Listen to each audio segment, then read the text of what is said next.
La proposition de loi que nous examinons aujourd'hui vise à étendre la peine complémentaire obligatoire d'inéligibilité aux violences ayant entraîné une incapacité temporaire de travail, ITT, inférieure ou égale à 8 jours ou n'ayant pas entraîné d'ITT. Violences commises notamment, la liste est très longue, sur un ou une conjointe. Ces auteurs prétendent vouloir renforcer les exigences de probité inhérentes aux fonctions d'élus et auxquelles ils restent pleinement attachés. De manière plus explicite, Sacha Houlié, monsieur le président de la commission des lois, deuxième signataire de ce texte, avait expliqué lors de l'annonce de son dépôt en janvier dernier, on a tiré les conséquences d'un vide juridique qu'on avait constaté lors de la condamnation d'Adrien Quatennens par la justice.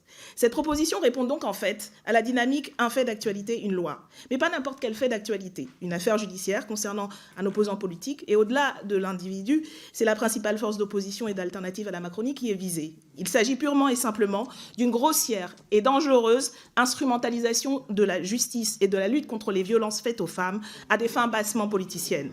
Peut-on en effet prétendre de manière crédible être attaché aux exigences de probité, d'exemplarité, de dignité des élus quand on fait partie d'un groupe politique et qu'on soutient un exécutif qui ont à leur actif en 5 ans 11 condamnations, dont 2 pour violence conjugale, avec refus de levée d'immunité pour l'un et investiture aux législatives pour l'autre, 8 mises en examen, dont le secrétaire général de l'Élysée et l'actuel garde des Sceaux, accusé de prise illégale d'intérêt, et 12 enquêtes en cours, dont l'actuel ministre du Travail, soupçonné de corruption et prise illégale d'intérêt, et un des co-signataires de ce texte, accusé de viol et tentative de viol.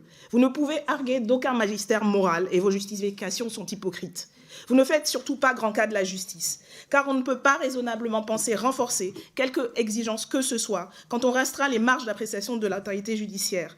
L'extension que vous proposez de la peine d'inéligibilité vient imposer une nouvelle obligation pour les juges qui devront appliquer une peine ou motiver sa non-application. L'obligation de motivation va alourdir leur charge de travail et le temps consacré à l'explication de la décision.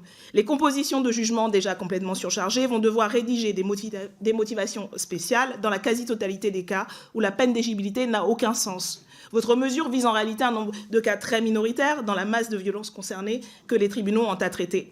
Et en définitive, la peine sera écartée, dans la majorité des cas, pour les auteurs qui ne sont pas des élus ou militants politiques, associatifs, syndicaux, car sans utilité par rapport à leur profil. Cela revient à créer une loi pour une minorité des cas d'espèce. C'est, qui plus est, une atteinte disproportionnée à un droit civique fondamental. L'inflation pénale, et notamment l'aggravation des peines, pèse sur le fonctionnement de la justice, sans qu'elle ait le moindre effet en matière de dissuasion ou de prévention de la récidive. Si un changement de culture est effectivement nécessaire dans la société et l'institution judiciaire, pour mieux appréhender les violences faites aux femmes, cela doit passer en priorité pour la justice par un ralentissement de la cadence pénale pour mieux enquêter et analyser les situations particulières des personnes en cause.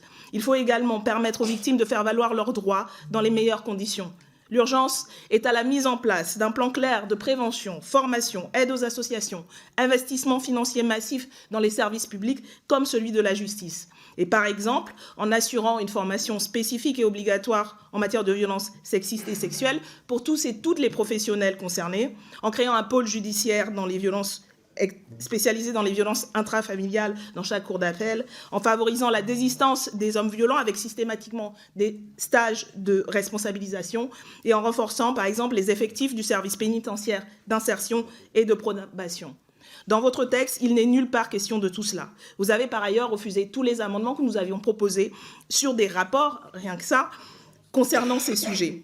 Nous refusons, nous, l'escalade répressive qui est la seule réponse que vous apportez à tout propos, sans jamais vous attaquer aux causes structurelles des problèmes, ni mettre les moyens financiers pour y remédier.